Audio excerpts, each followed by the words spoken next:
தமிழகத்தில் தொற்றுநோய் பாதிப்பில்லை என்றும் நோய் பரவாமல் தடுப்பதற்கான அனைத்து முன்னெச்சரிக்கை நடவடிக்கைகளும் மேற்கொள்ளப்பட்டுள்ளதாக சுகாதாரத்துறை செயலர் ராதாகிருஷ்ணன் தெரிவித்துள்ளார். மெட்ராஸ் மெடிக்கல் கல்லூரி சார்பாக நடந்த சிறப்பு மருத்துவ முகாமில் கலந்து கொண்ட பின்னர் செய்தியாளர்களிடம் பேசிய ராதாகிருஷ்ணன், சென்னை மற்றும் அதன் சுற்றியுள்ள பகுதிகளில் தொற்றுநோய் இல்லை என்றும் முன்னெச்சரிக்கை நடவடிக்கையாக சென்னை மாநகராட்சியுடன் இணைந்து 200 மருத்துவ முகாம்கள் நடத்தி வருவதாகவும் அவர் கூறினார். காஞ்சிபுரம் மற்றும் திருவள்ளூர் மாவட்டங்களில் 151 முகாம்கள் நடத்தப்பட்டது என்றும் பாதிக்கப்பட்டவர்களை அரசு மருத்துவமனைகளுக்கு சிகிச்சைக்காக அனுப்பியுள்ளதாகவும் அவர் தெரிவித்தார். அந்தந்த உள்ளாட்சி அமைப்பு மற்றும் குடிநீர் வாரியத்தோடு இணைந்து மக்களுக்கு குளோரின் கலந்த நீரை வழங்கி வருவதாக தெரிவித்த அவர், எந்த பகுதியிலாவது மக்களுக்கு வயிற்றுப்போக்கு அல்லது காய்ச்சல் ஏற்பட்டால் அந்த பகுதியில் உள்ளவர்களுக்கு ஆன்டிபயோட்டிக் அளிப்பதாக தெரிவித்தார்.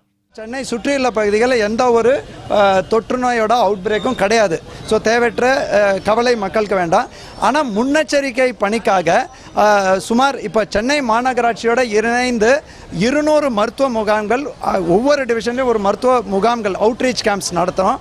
அது மட்டும் இல்லாமல் நம்மளோட பெரிய மருத்துவமனையில் ரெஃபரல் கேம்ப்ஸ்னால் அங்கே பாதிக்கப்பட்டவங்க வந்தால் அவங்கள உடனடியாக கவனிக்கிறதுக்கு அதற்கான நடவடிக்கை எடுக்கப்பட்டு வருகிறது.